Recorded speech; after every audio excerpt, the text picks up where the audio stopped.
La viande est l'un des éléments les plus fréquemment utilisés dans notre alimentation. Mais sait-on vraiment d'où elle vient et ce qu'on mange? Dans l'Union européenne, les gens considèrent la viande comme quelque chose qui tombe du ciel. Elle peut traverser 7 ou 8 pays avant d'arriver dans les supermarchés. La viande fait un long voyage, d'un pays à l'autre, parfois d'un continent à l'autre. Au final, qu'y a-t-il dans l'emballage? Une barquette de viande hachée contient la chair de 150 porcs et d'environ 60 bovins.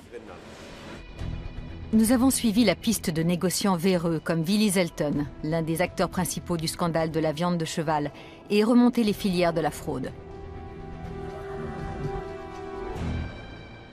On a déchargé les camions, c'était du cheval. Comment convertit-on de la viande de cheval en produit pur bœuf? Et comment cette viande finit-elle par se retrouver dans des lasagnes surgelées? Pour moi, il est clair que ce n'est que la partie émergée de l'iceberg. Selon un informateur, le prochain scandale ne serait qu'une question de temps. Il y a sûrement encore en stock quelques milliers de tonnes invendues qui sont au moins contaminées, voire carrément mélangées à de la viande de cheval. Face à ces criminels sans scrupules, les pouvoirs publics sont impuissants. On parle de marge de 1000% ou plus. Ça attire beaucoup de monde.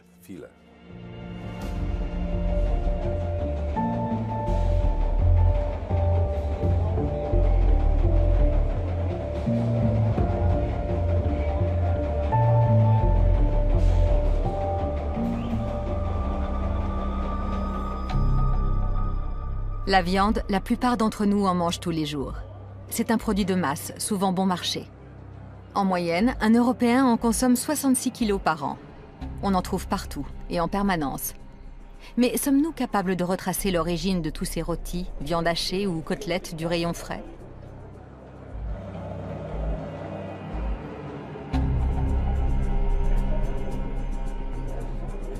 Les supermarchés rassurent le consommateur avec des noms qui fleurent bon la campagne.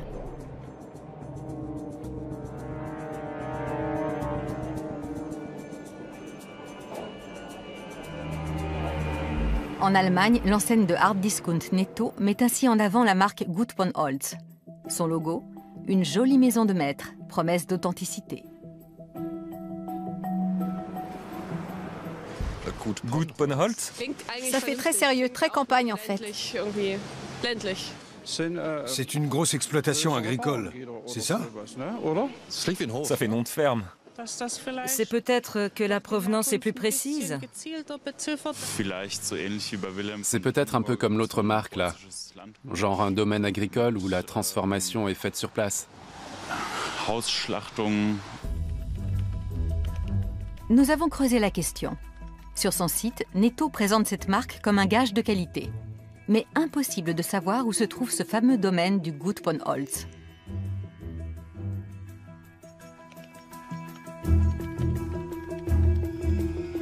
Alors nous avons posé la question à l'enseigne. Est-il possible d'avoir l'adresse du domaine et de le visiter? Réponse de Netto. Gut von Holz est une marque maison, une marque de distributeur. Les produits, eux, viennent de différents fournisseurs. Nous avons voulu rencontrer ces fournisseurs. Et surprise, au lieu de fermes bucoliques, nous avons découvert des zones industrielles, comme ces abattoirs situés en Bavière.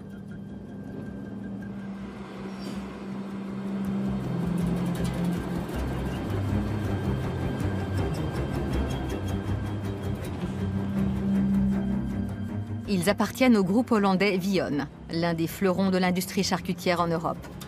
Parmi ses clients, les produits Gut von Holz de Netto. On abat ici 12 000 porcs et 3 000 bovins par semaine. Le site est protégé par des barbelés et des caméras de surveillance.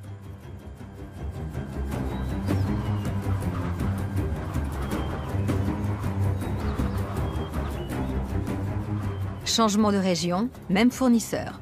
Ces abattoirs situés en Thuringe appartiennent également au groupe Vion. Ils fournissent une autre marque de distributeur, Wilhelm Brandenburg. Nous avons voulu en savoir plus sur le label Wilhelm Brandenburg, que l'enseigne Rewe qualifie de viande de qualité bouchère. Réponse de l'enseigne, la boucherie de qualité Wilhelm Brandenburg est un établissement dont les sites de production se trouvent à Francfort, Dreieck, Netphen et Timmendorfenstrand. Chiffre d'affaires annuel de cette boucherie, plus de 650 millions d'euros. Il ne s'agit pas d'un petit établissement, mais d'une usine. Bilan, les deux marques font tout pour évoquer une réalité qui n'existe pas.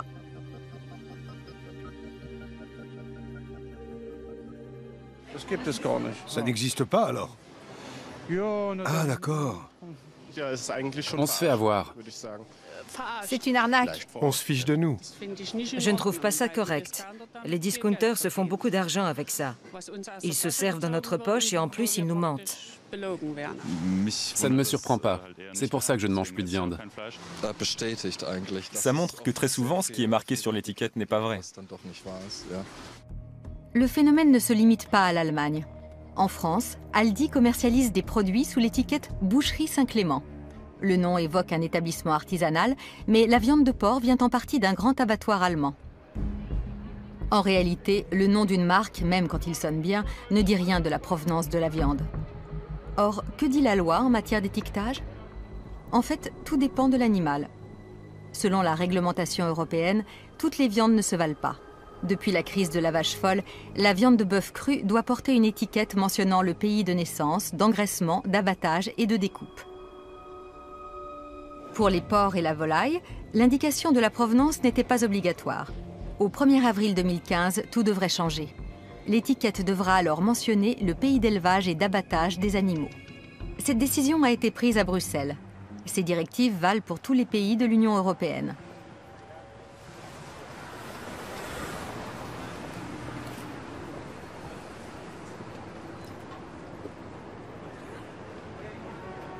Nous voici dans la capitale de l'Europe, siège de la Commission européenne. Cette dernière fixe la règle en matière d'étiquetage de produits alimentaires. Les États membres sont ensuite responsables de l'application des lois votées ici. Monique Goyens est directrice générale du BEUC, le Bureau européen des unions de consommateurs. Cette fédération milite pour une transparence accrue des circuits de la viande, trop opaque du fait de la multiplication des étapes de fabrication.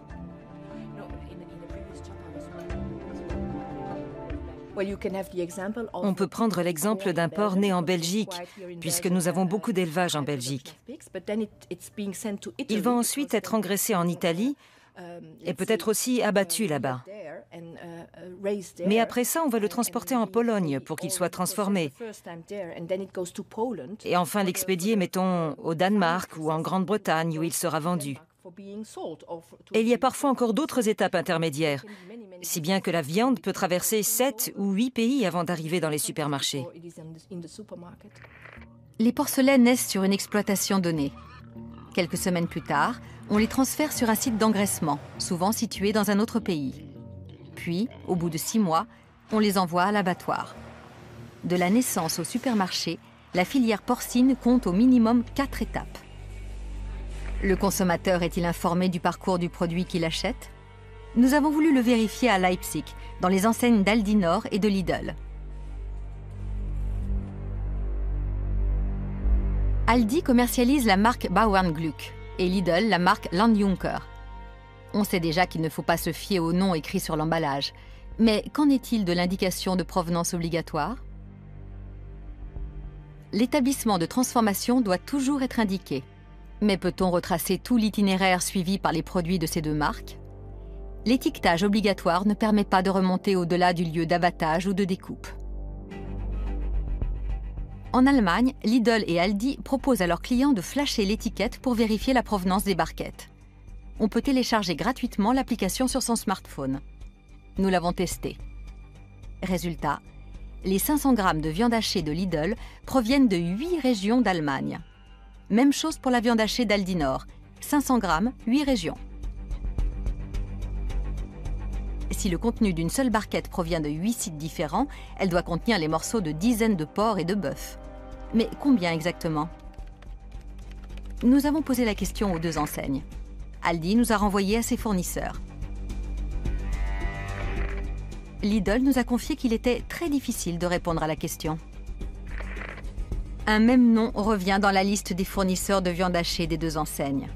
le site de transformation de Reda Wiedenbrück. Nous nous rendons sur place. C'est le plus grand abattoir porcin d'Allemagne. On abat ici environ 25 000 bêtes chaque jour. Le site fournit aussi la filiale française d'Aldi.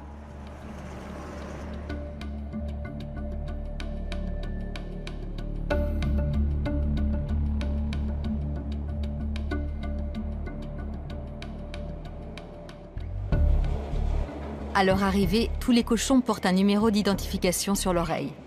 Ils viennent d'un rayon de 150 km. Beaucoup de sous-traitants, pour la plupart de grandes stations d'engraissement, ont acheté les bêtes à l'état de porcelet. L'abattoir ne vérifie pas leur provenance.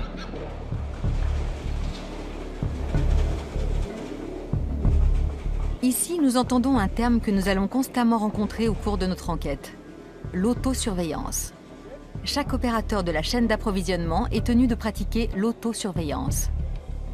À leur arrivée, les bêtes sont placées dans une porcherie d'attente pour évacuer le stress du transport. Il faut éviter le stress. C'est important pour le bien-être des animaux. Mais le stress a aussi des effets négatifs sur la qualité de la viande. Quand le porc est stressé avant l'abattage, ça nuit à ses qualités gustatives. Et ça a aussi un impact sur la durée de conservation du produit. On diffuse de la musique pour apaiser les cochons. Au bout de quelques heures, dans l'aire d'attente, les bêtes sont étourdies au dioxyde de carbone avant d'être abattues. Étape suivante. Les animaux sont morts depuis environ 20 minutes. Nous remarquons un changement. Beaucoup d'entre eux ont perdu leur tatouage auriculaire. Juste après l'abattage, chaque bête reçoit un nouveau numéro d'identification. La chaîne d'abattage passe environ 1400 porcs à l'heure.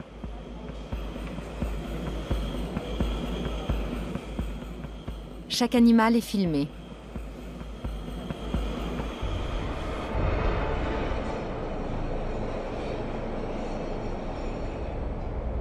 Les demi-carcasses vont reposer 18 heures en chambre froide.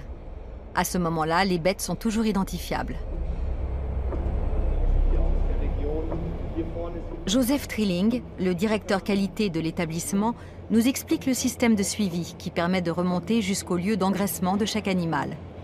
Le lieu de naissance, en revanche, n'est pas du ressort des abattoirs et des usines de transformation. Toute entreprise d'engraissement possède un numéro d'identification, un numéro d'enregistrement de traçabilité du bétail. Et on le retrouve tatoué en partie sur chaque porc. On a ici SO pour Soest et le numéro de l'entreprise. Ce numéro permet de savoir de quel élevage vient ce porc. Nous enregistrons ce numéro dans notre base de données avec le code d'abattage et celui du crochet. Tous les crochets contiennent une puce à laquelle est attribué un numéro de série. Et ces 3 numéros nous permettent d'identifier les bêtes de chaque exploitant ici dans la chambre des demi-carcasses.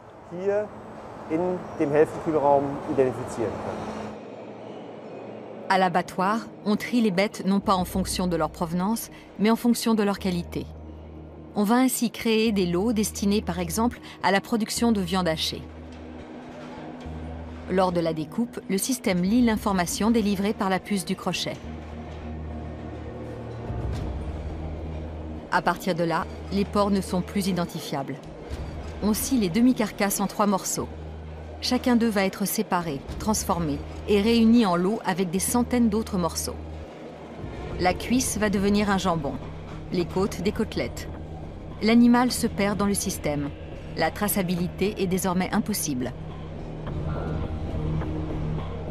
Ce morceau, par exemple, on peut encore délimiter sa zone de provenance, mais impossible d'identifier un site en particulier.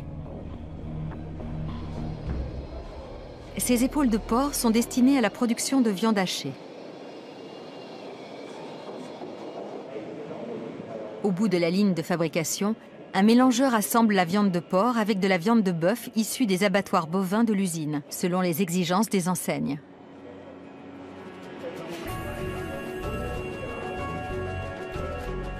Une mêlée, l'unité de gestion de base, donne 4000 paquets de viande hachée pour Aldi et Lidl. Les étiquettes flashées nous ont indiqué 8 régions. Il s'agit non pas des sites d'engraissement, mais des abattoirs. 7 pour le bœuf et 1 pour la viande de porc, celui de Reda-Wiedenbrück.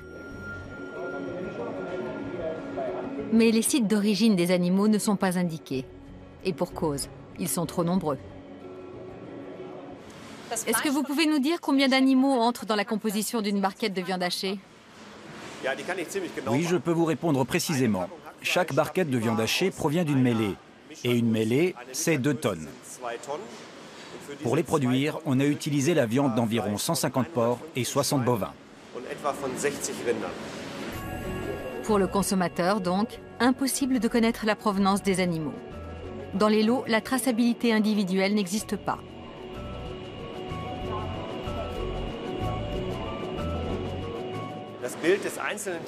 On ne pourrait pas mettre la photo d'un seul animal sur une barquette. C'est impossible du fait des quantités à transformer. Si je prélève par exemple sur un animal 8 kilos destinés à la production de viande hachée, ça veut dire que ces 8 kilos deviennent l'unité de base. C'est une unité beaucoup trop petite. Économiquement, ce n'est pas viable. Résumons-nous, quand les volumes sont énormes, il est impossible d'indiquer exactement la provenance de la viande. C'est le prix à payer, car la production de masse réduit le coût de la viande. Un argument imparable. Chaque jour, 500 tonnes de viande transformée quittent le site de Reda-Wiedenbrück pour alimenter les hard discount en Allemagne et dans le reste de l'Europe. La viande commercialisée en France par Aldi sous le nom de Boucherie Saint-Clément vient aussi de l'usine Teunies.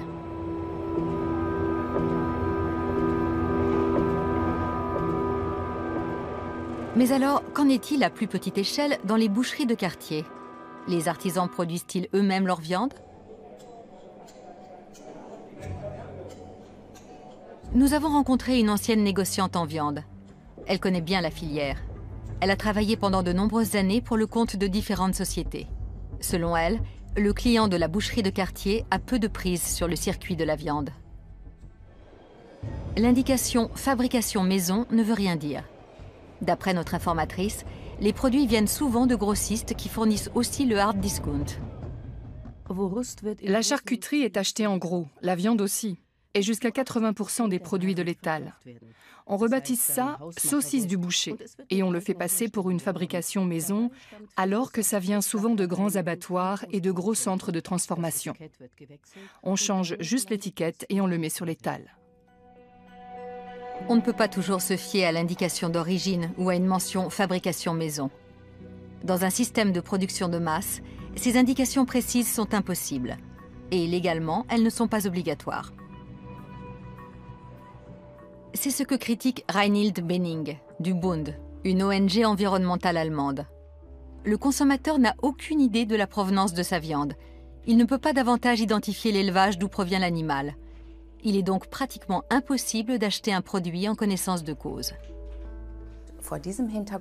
C'est cette tromperie légale qui fait que les consommateurs choisissent le produit le moins cher, parce qu'ils n'ont pas les moyens de connaître la qualité de ce qu'ils achètent. Dès qu'on permettra aux consommateurs de faire la différence dans les rayons des supermarchés entre la viande issue d'élevage industriel et celle provenant d'élevages paysans respectueux des animaux, les marchés évolueront en fonction de la demande. Que savent les enseignes du lieu de naissance ou d'élevage des animaux? Nous n'avons obtenu aucune réponse précise à ce sujet. Peut-on se fier à l'indication « viande allemande » ou « viande d'origine française » indiquée sur l'étiquette? Pas toujours. Exemple, Lidl vend de la viande dite de qualité allemande. À la suite de notre demande de renseignements, nous avons appris que près d'un tiers de la viande de porc hachée que nous avions achetée provenait d'animaux nés à l'étranger.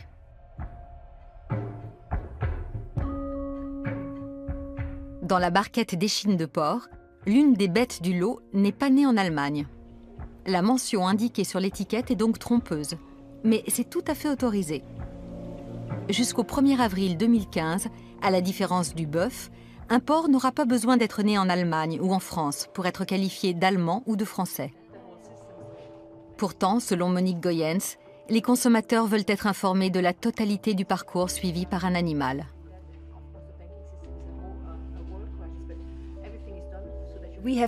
Nous avons mené des enquêtes dans différents pays d'Europe et ces études ont clairement montré que le consommateur voulait savoir d'où provenait la viande.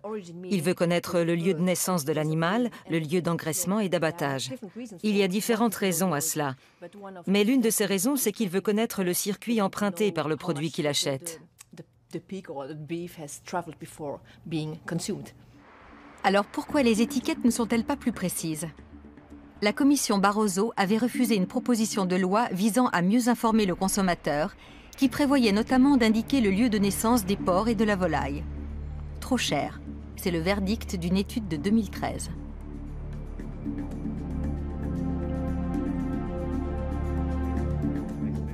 Frédéric Vincent était le porte-parole du commissaire chargé de la santé et des consommateurs, dont le mandat s'est terminé en novembre 2014. Il peut nous expliquer pourquoi la Commission a rejeté cette motion. Principal argument, des indications obligatoires augmenteraient considérablement le prix de la viande.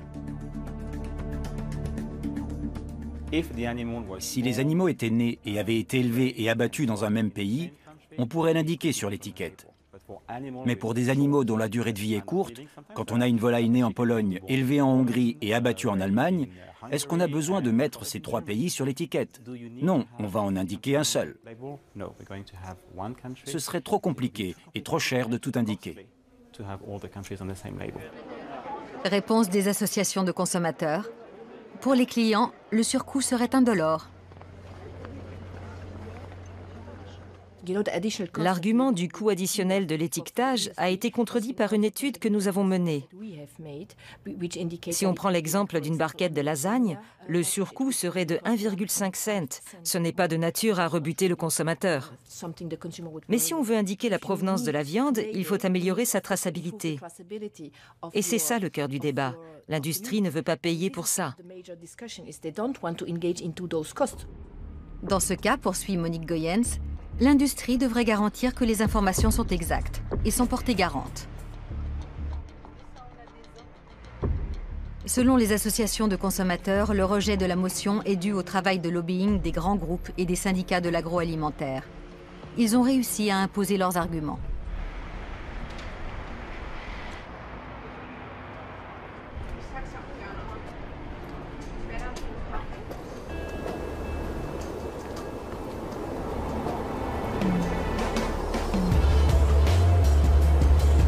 À Berlin, nous avons rendez-vous avec la Fédération allemande des détaillants de produits alimentaires. Nous voulons savoir ce qui empêche de mentionner clairement la provenance de la viande de porc sur l'emballage.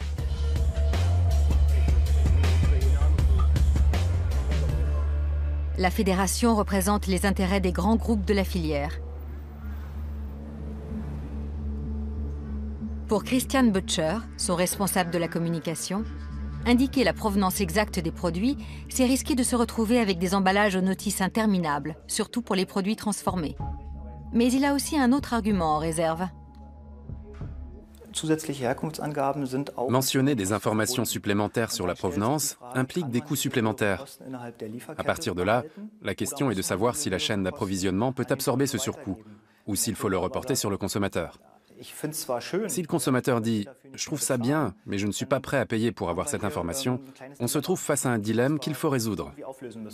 Un surcoût dont aucun consommateur ne voudrait. C'est manifestement l'argument massu de la filière.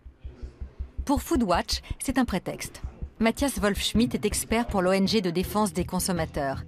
Il pense que l'objectif de l'industrie est surtout de préserver sa flexibilité. Dans l'Union européenne, les gens considèrent la viande comme quelque chose qui tombe du ciel. Ça va dans le sens des intérêts de l'industrie alimentaire, parce qu'elle veut avoir les mains libres sur les marchés, le marché de la viande en particulier, et ne pas avoir à indiquer aux consommateurs d'où vient la viande utilisée pour chaque lot produit. Ce qui compte, ce sont les intérêts de l'industrie de transformation, pas ceux des consommateurs, qui vont dans le sens d'une plus grande transparence. La filière viande dépend de sa capacité à opérer sur les marchés internationaux. On achète en fonction du cours et de la demande. À Berlin, nous rencontrons un grossiste en viande. Norbert Kunz est dans le métier depuis 30 ans. Les commerçants comme lui doivent être flexibles. Ils achètent dans le monde entier.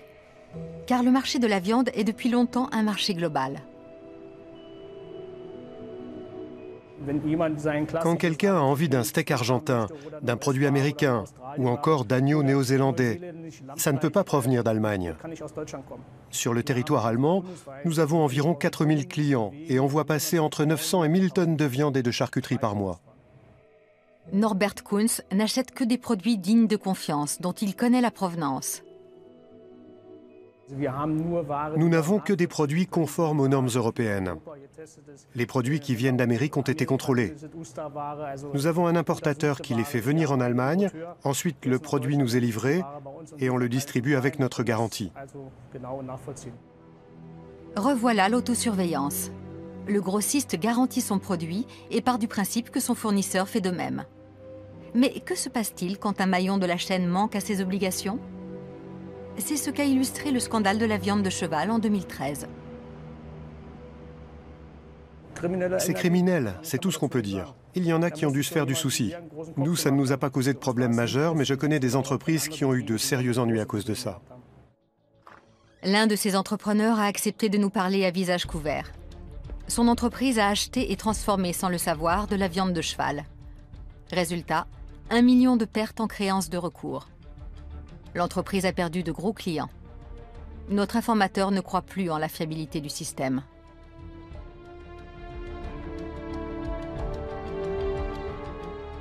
Nous l'avons expérimenté à nos dépens.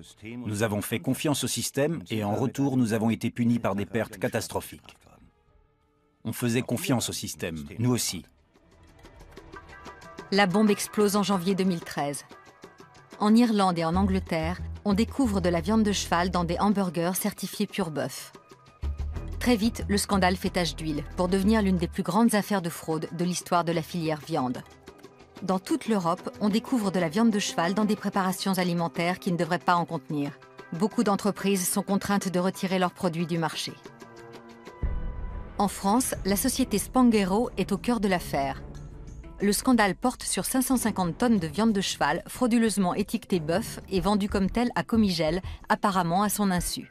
L'entreprise de transformation distribue ses plats préparés dans les supermarchés de toute l'Europe.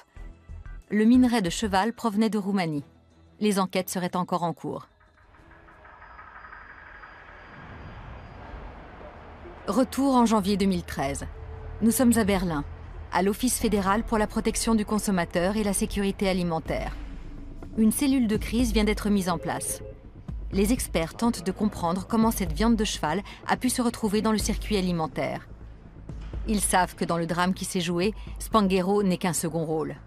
Il y a quelque part de plus gros poissons. Leur enquête met au jour une chaîne d'approvisionnement tentaculaire aux ramifications opaques. La multiplication des intermédiaires empêche de remonter tout le circuit. Mais les experts vont tout de même parvenir à leur fin.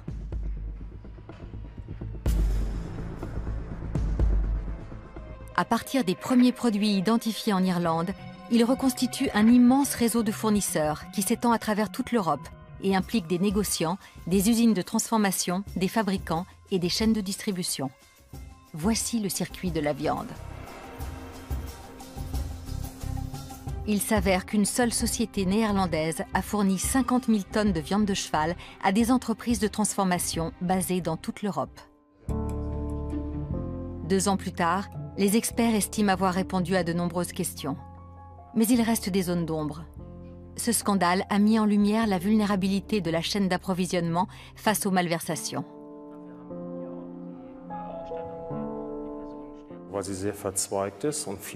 La chaîne est très ramifiée et quand un système possède de nombreux points de relais, on a beaucoup d'acteurs. De facto, le risque est plus élevé que lorsqu'il n'y a qu'un seul acteur. Deuxièmement, les sommes en jeu sont énormes et ne font qu'augmenter. Pour moi, il est clair que ce scandale est seulement la partie émergée de l'iceberg. Et il y a plus que jamais des raisons de craindre que ce genre de choses se reproduisent. L'enquête le prouve. Un seul négociant hollandais a fourni 50 000 tonnes de viande frauduleuse.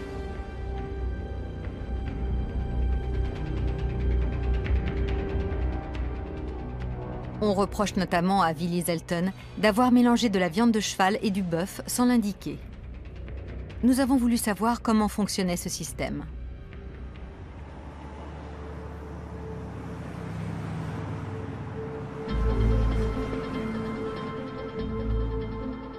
Nous sommes à Oss, dans le sud des Pays-Bas. C'est dans cette zone industrielle d'apparence banale que se trouvait le siège de la société de Willy Selten. À partir d'ici, il livrait quelques 500 entreprises dans divers pays d'Europe. Nous avons rendez-vous avec Michiel Hall. Il est conseiller de la Confédération syndicale des Pays-Bas. L'usine a fermé, le site est aujourd'hui abandonné. Michiel Hall s'est occupé des salariés qui ont perdu leur emploi quand Willy Selten a mis la clé sous la porte. Les ouvriers, souvent d'origine polonaise, travaillaient dans des conditions déplorables. Ils ont raconté à Michiel les pratiques peu orthodoxes de l'usine. Ils devaient redécouper de la viande décongelée et la réétiqueter. Elle était ensuite vendue comme de la viande fraîche, de la viande bio en plus. Mais quand on décongèle de la viande qui est restée longtemps surgelée, elle se met à pourrir très vite. Elle devient verte quasi instantanément. Alors ils retiraient les parties vertes, puis ils la remballaient et la réétiquetaient. Donc ils savaient ce qu'ils faisaient? Oui, ils étaient au courant, bien sûr.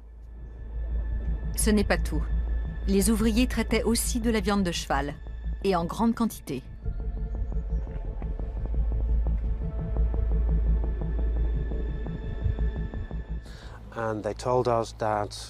Ils nous ont dit que 2 fois par semaine, des camions avec des plaques d'immatriculation anglaises et allemandes arrivaient sur le site.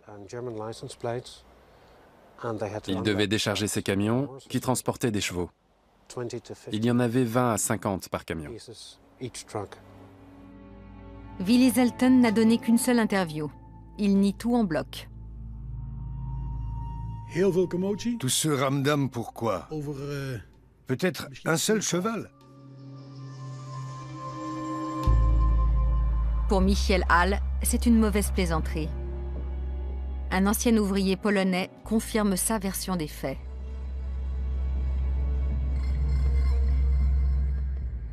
On a collé des étiquettes qui disaient bœuf sur de la viande de cheval. Il n'y avait pas d'autres étiquettes d'ailleurs. Mais alors, pourquoi aucun d'eux n'a parlé? En fait, les employés étaient complètement dépendants de l'entreprise. Un système parfaitement huilé.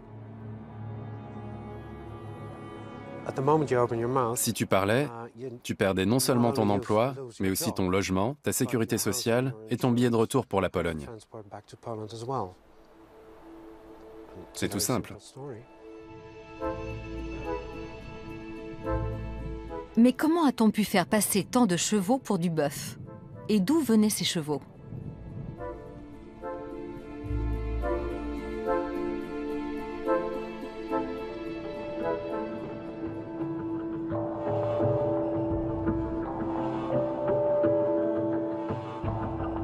Nous avons posé la question à Simone Timmer, une journaliste néerlandaise qui a enquêté sur le sujet. Réponse: les chevaux provenaient d'Irlande. Là-bas, les bêtes s'achetaient pour presque rien. Une aubaine pour les trafiquants.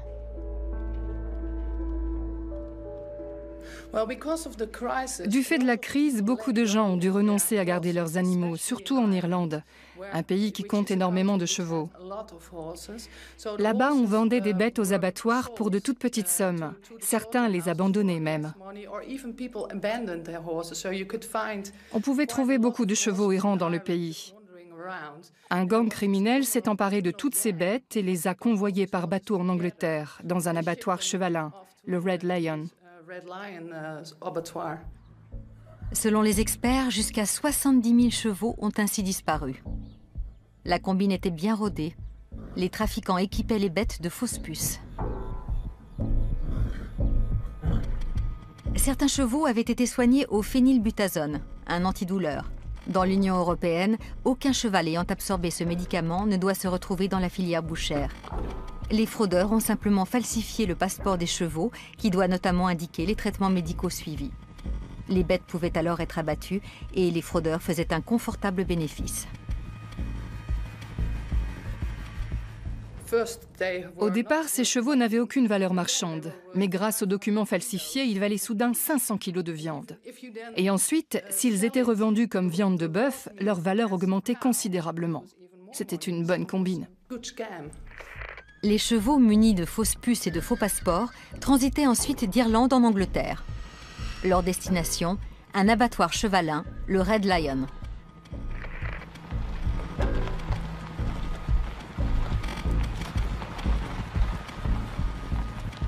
L'abattoir est aujourd'hui fermé.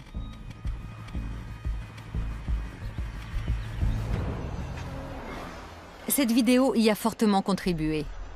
Fin 2012, une association de protection des animaux a caché des caméras dans l'abattoir pour filmer les mauvais traitements infligés aux animaux. L'association ne s'est pas arrêtée là. Elle a dissimulé des émetteurs sur les camions qui quittaient l'abattoir pour suivre la piste de la viande de cheval à travers toute l'Europe. Les transporteurs ont aussi livré la viande aux Pays-Bas, dans l'usine de Willizelten. C'est la preuve que l'entreprise traitait de la viande chevaline.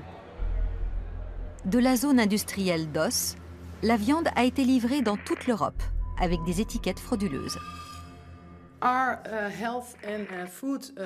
Ces dernières années, on a sévèrement taillé dans les effectifs de nos services d'inspection sanitaire.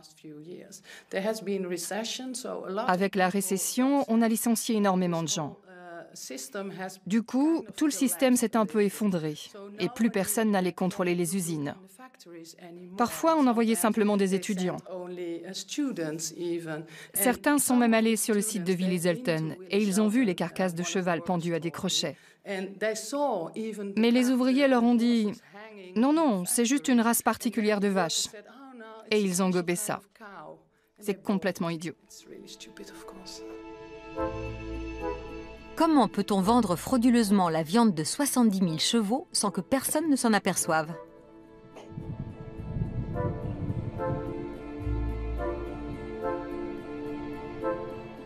Comment la viande est-elle contrôlée à l'intérieur des frontières européennes?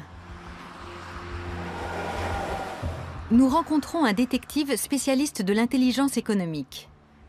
Pour le compte d'industriels du secteur, il étudie les flots de marchandises en Europe et met au jour des réseaux de trafiquants. Sa tâche n'est pas facile. Avec la libre circulation des marchandises au sein de l'Union européenne, il n'y a plus de contrôle sanitaire aux frontières. On a supprimé les inspecteurs des services vétérinaires qui étaient postés aux frontières de chaque pays européen et contrôlaient pratiquement tous les chargements. Ça veut dire qu'il n'y a plus de médecins conseils, plus d'agents publics pour immobiliser un camion frigorifique, mettons à la frontière entre la France et l'Allemagne, et examiner ce qu'ils transportent pour voir si c'est légal. Les contrôles sont rares, mais ils subsistent néanmoins. Alors les trafiquants ont trouvé la parade. Une ruse vieille comme le monde. Quand il s'agit de transport international, par exemple vers l'Irlande, vers l'Angleterre ou depuis l'Angleterre vers le continent, on fait ce qu'on appelle des chargements de couverture. C'est-à-dire que sur le premier mètre de la remorque, côté haillon, on va charger de la viande bovine et derrière c'est rempli de viande de cheval. 500 entreprises ont ainsi reçu de la viande de cheval à la place de viande bovine. 50 000 tonnes ont été rappelées. Les autorités néerlandaises n'ont pu en saisir que 5%.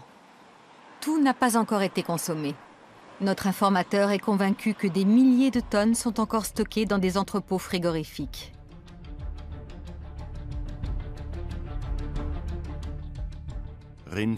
La viande de bœuf se conserve plusieurs années.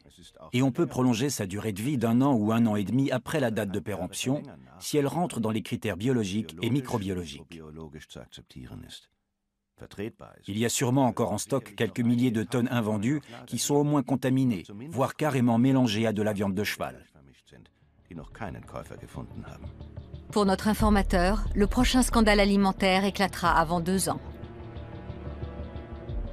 En cause, un manque de transparence qui provient du fait qu'on produit plus qu'on ne consomme.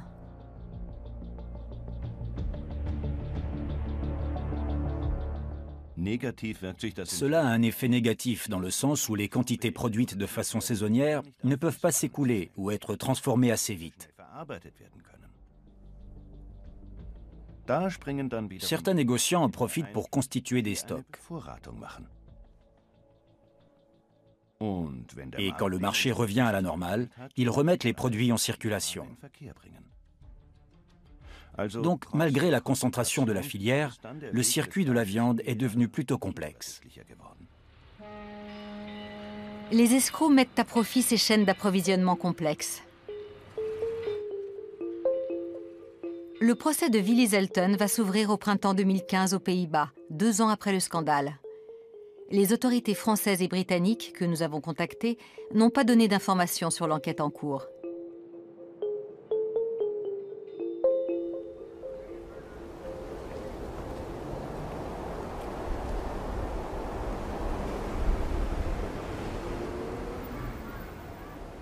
En Allemagne, le scandale de la viande de cheval a aussi donné lieu à des enquêtes.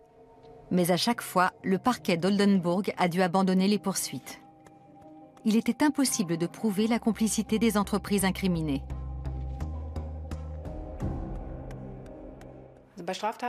Dans le domaine de la fraude alimentaire, il est effectivement difficile de prouver que la viande ne respectait pas la réglementation. Cette difficulté vient de la nature même du produit. La viande ne reste pas longtemps stockée et souvent elle a disparu quand les enquêteurs arrivent sur place. De surcroît, il est difficile de prouver que les personnes responsables savaient que leur produit n'était pas en règle. Pour les personnes lésées par ces fraudes, l'impuissance de la justice est difficile à accepter.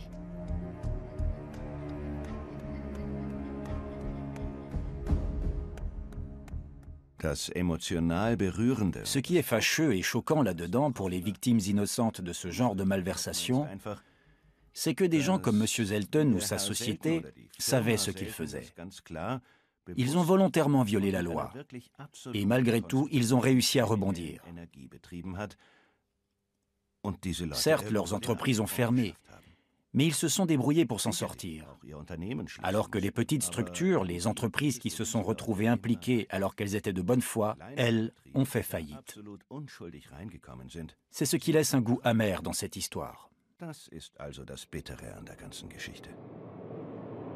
Nous serions donc à 2 doigts d'un nouveau scandale. Et de la viande de cheval serait encore en circulation dans des préparations alimentaires.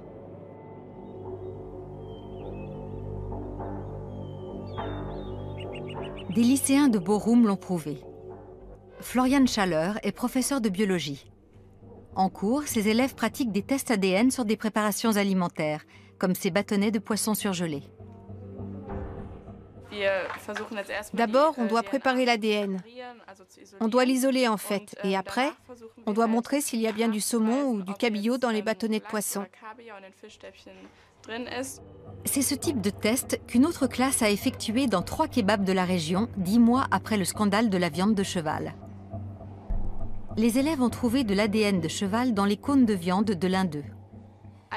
Oui, on a été surpris, parce qu'il y avait eu le scandale juste avant et le producteur avait changé. Et pourtant, il y avait encore du cheval dans la viande. Ces travaux pratiques en laboratoire comptent dans la moyenne des lycéens. Avec un équipement adéquat et des directives claires, c'est un jeu d'enfant.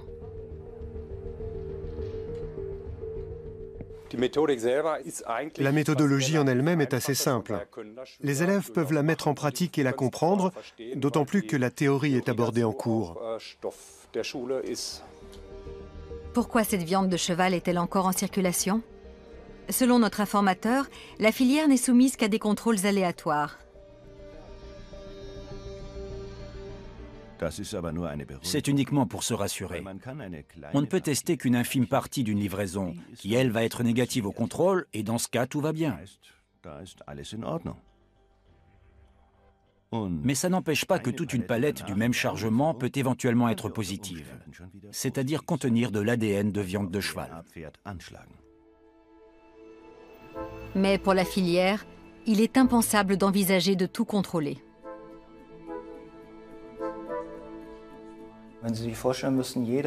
Imaginez qu'on teste la moindre barquette de lasagne. Il n'y aurait plus rien dans les rayons des supermarchés. Tout serait dans des laboratoires pour être analysé. On ne peut pas se le permettre. Alors, pour découvrir les fraudes, on a parfois besoin d'un lanceur d'alerte.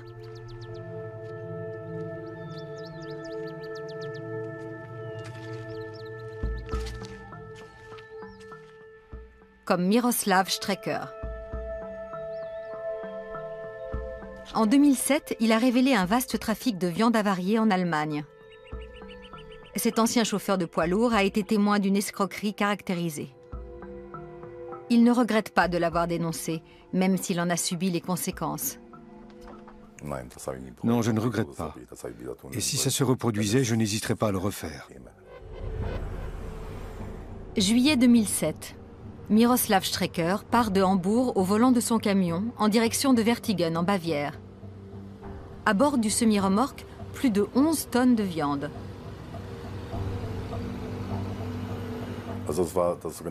C'était de la viande de catégorie 3, c'est-à-dire en l'occurrence des produits impropres à la consommation humaine.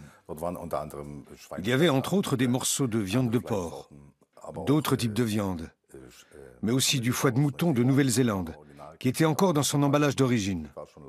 Et d'après l'étiquette, la date de péremption était dépassée depuis 4 ans. Miroslav arrive à destination, une usine de transformation de viande.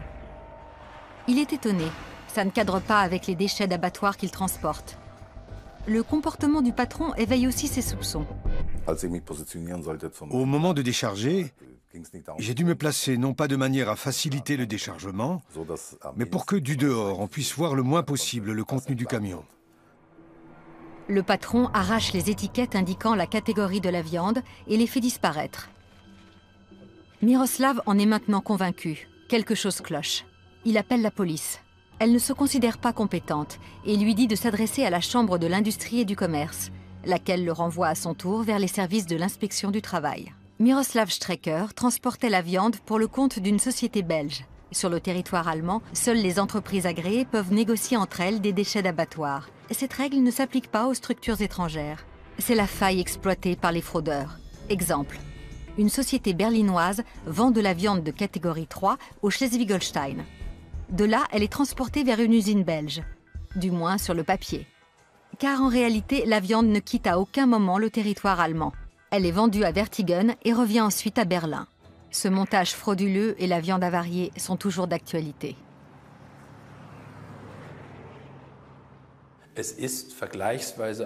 C'est possible. Et les scandales de la viande avariée qui ont éclaté en Allemagne ces dernières années l'ont bien montré.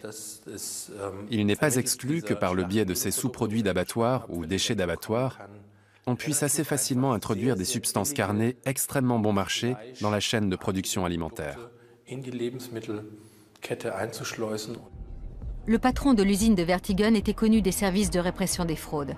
Wolfgang L. avait été condamné quelques années plus tôt pour une fraude aux subventions. Il a été arrêté à la suite d'une perquisition. L'enquête a prouvé que pendant des années, cette viande impropre à la consommation avait été vendue à des producteurs de kebabs berlinois.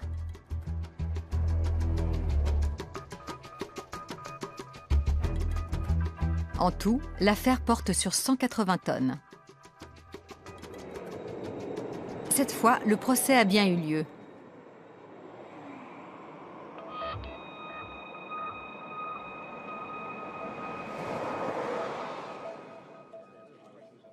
Mais la chambre compétente était surchargée. Il s'est écoulé 4 ans avant le procès. Au final, le gérant a été condamné à une peine de prison. 2 co-accusés s'en sont tirés avec un sursis. Le patron de la société a bénéficié d'une remise de peine de 3 mois pour avoir dû attendre 4 ans avant d'être jugé.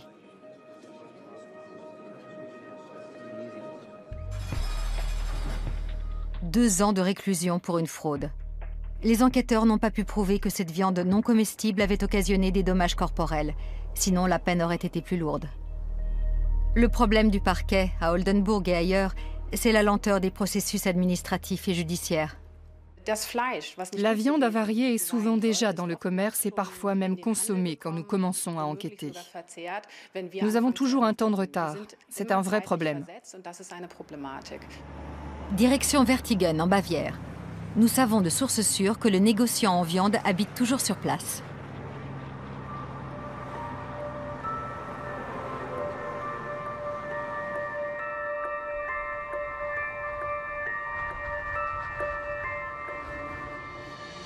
L'usine est aujourd'hui à l'abandon. L'ex-patron a purgé sa peine et on lui a retiré sa licence professionnelle.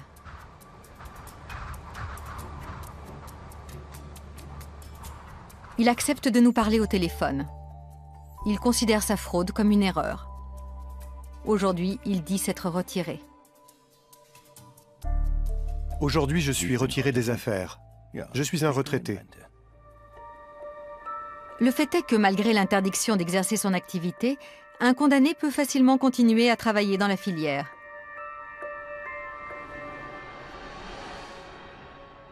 En comparaison, le destin de Miroslav Strecker paraît bien injuste. Il a bien été décoré par le ministère de l'Agriculture allemand, mais il a perdu son emploi.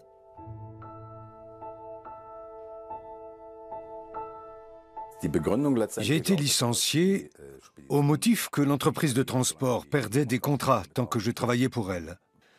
Plusieurs clients ne voulaient plus que je mette les pieds chez eux. Aujourd'hui, Miroslav Strecker est chauffeur de bus. Il ne veut plus travailler pour la filière de la viande. On parle de marge de 1000% ou plus. Et ça attire beaucoup de monde. L'argent. Tout ce qui compte, c'est de faire des bénéfices. Une arnaque juteuse qui rapporte beaucoup et pendant plusieurs années. C'est le dénominateur commun de beaucoup de scandales autour de la viande. Comment de telles malversations peuvent-elles échapper au contrôle des autorités? Pour Foodwatch, c'est clair. En Allemagne, mais aussi en France, les pouvoirs publics ne travaillent pas dans la transparence, d'où un cruel manque d'information de la population. C'est ce qu'on observe dans un système fédéral comme l'Allemagne, avec plus de 400 autorités compétentes sur tout le territoire, mais c'est aussi le cas dans un système centralisé comme la France, où les autorités ne travaillent pas de façon plus transparente. Le public, les consommateurs français, ne savent pratiquement rien de ce que trouvent les autorités sanitaires quand elles effectuent des contrôles. Nous avons voulu savoir comment la viande était contrôlée en Allemagne. Manfred Brem est agent des services vétérinaires au niveau du Land. Il effectue aujourd'hui un contrôle de routine dans un atelier de découpe de l'Allgäu. Il vient ainsi une fois par trimestre inspecter le stock et la production. En parallèle, les vétérinaires locaux procèdent aussi à des contrôles. Manfred Brem veille principalement au respect des règles d'hygiène et des indications d'origine.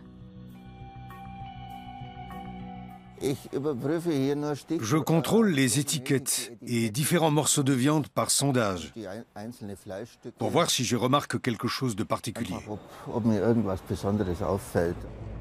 Cet atelier ne traite que de la viande de bœuf.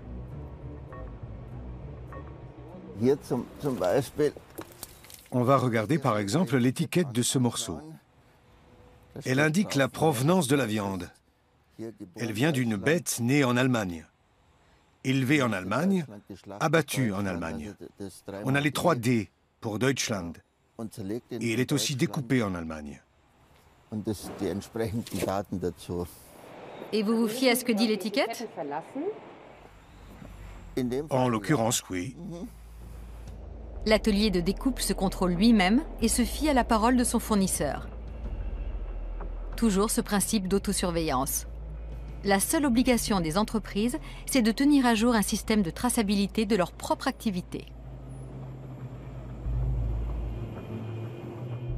Comme le veut la procédure, Manfred Brem procède à des contrôles aléatoires. Quand une étiquette incomplète attire son attention, il effectue des tests. Mais aujourd'hui, ce qu'il voit lui donne toute satisfaction. L'abattage a manifestement été soigné. Certains endroits sont critiques et assez délicats, comme ici au creux de l'épaule. Il arrive qu'il y ait des résidus d'abattage, mais elles ont l'air parfaites. Ici, pas de test ADN pour vérifier l'espèce des animaux. L'abattoir est à côté, il y a peu de chances de retrouver de la viande de cheval déguisée en bœuf. On procède à ce type de test dans les structures à plus haut risque. Ce sont les entreprises qui s'occupent de viande coupée en petits morceaux. Concrètement, celles qui fabriquent de la saucisse et de la viande hachée. Le vétérinaire demande les papiers d'un animal issu d'un lot, toujours de façon aléatoire. Toutes les informations, comme la marque auriculaire et le passeport, sont disponibles, y compris le bilan sanitaire. Son travail est terminé pour aujourd'hui. Les deux piliers du système, ce sont donc les contrôles aléatoires et l'autocontrôle. Dans ce contexte, découvrir des activités criminelles relève souvent du hasard. Ce constat vaut aussi pour l'instance qui intervient en aval de la chaîne. Les contrôleurs de denrées alimentaires qui inspectent les commerces et la restauration. Nous avons rencontré Anja Titos et Manfred Voller de la Fédération des contrôleurs de denrées alimentaires. Ils se battent pour qu'on augmente leurs effectifs, actuellement insuffisants. Et ils déplorent des contrôles inadaptés à l'ère moderne. Les flots de marchandises sont devenus plus complexes. Aujourd'hui, ils sont mondiaux et les contrôles ont lieu au niveau local, ce qui est normal. Le problème, c'est qu'au-delà des frontières administratives de la ville ou de l'arrondissement, les autorités de contrôle locales ne sont plus compétentes. Ce fonctionnement conduit à des pertes d'informations parce qu'on n'a pas encore mis en place de système d'échange de données. Entre les strates fédérales, régionales et locales, les données ne sont pas transparentes.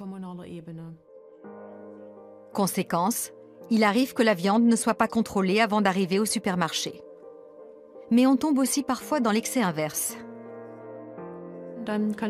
Il est tout à fait possible qu'en un seul jour, un même produit soit analysé 3, 4, 5 fois sur le territoire. Et là, on peut s'interroger sur le bien fondé de la démarche. Et les inspecteurs ne communiquent pas du tout entre eux. Il faut bien le dire. On ne peut pas savoir quand tel produit a déjà été retiré dans 3 Länder et plusieurs arrondissements. Qu'en disent les politiques ? Réponse du ministère allemand de l'Agriculture. La responsabilité première pour la sécurité et la qualité des produits alimentaires incombe, selon la réglementation européenne, aux chefs d'entreprise. En clair, les responsables politiques parient eux aussi sur l'autosurveillance. Chaque entreprise se repose sur ses fournisseurs et les tests qu'ils ont effectués. Le scandale de la viande de cheval n'a rien changé. Mais la filière a-t-elle renforcé ses contrôles sur le cheval ? Ce n'est pas facile de le savoir, parce que chaque entreprise effectue ses contrôles aléatoires selon une approche fondée sur les risques, et celle-ci varie d'une structure commerciale à l'autre. Dans l'ensemble, on peut tout de même dire que les entreprises effectuent environ 75 000 analyses de laboratoire par an. Le chiffre semble élevé. En réalité, il signifie que la majeure partie des produits arrivent dans le commerce sans être testés. En résumé, les autorités sanitaires font des contrôles aléatoires pour tester l'autocontrôle des entreprises. Et chaque opérateur de la chaîne se repose sur son fournisseur. De toute façon, le risque zéro n'existe pas. Il faut toujours un premier cas avant de pouvoir s'adapter, ce qui fait que le fraudeur a toujours l'avantage sur le contrôleur, et à mon avis, on ne pourra jamais combler complètement ce temps de retard. Au cours de cette enquête, nous avons parcouru 70 000 km pour aboutir à la conclusion qu'il est illusoire de vouloir connaître la provenance de la viande. Nous produisons à une telle échelle que des indications détaillées sont impossibles. D'ailleurs, ni les politiques ni l'industrie ne le souhaitent. Et le consommateur, est-il responsable des fraudes parce qu'il achète souvent le moins cher et ne regarde pas la provenance ? Le consommateur n'est pas en cause. Si l'industrie veut augmenter ses marges au maximum et que les sociétés choisissent pour chaque étape de la production de viande le pays le moins cher, elles doivent prendre leurs responsabilités et indiquer au consommateur chacune de ces étapes. Au final, le consommateur n'a aucune prise sur la production de viande. Nous sommes étrangers au processus de fabrication. Mais en tant que clients, nous avons un pouvoir. Nous pouvons demander d'où vient la viande que nous achetons. Et lorsque nous nous soucierons vraiment de sa provenance, nous pourrons enfin influencer le circuit de la viande.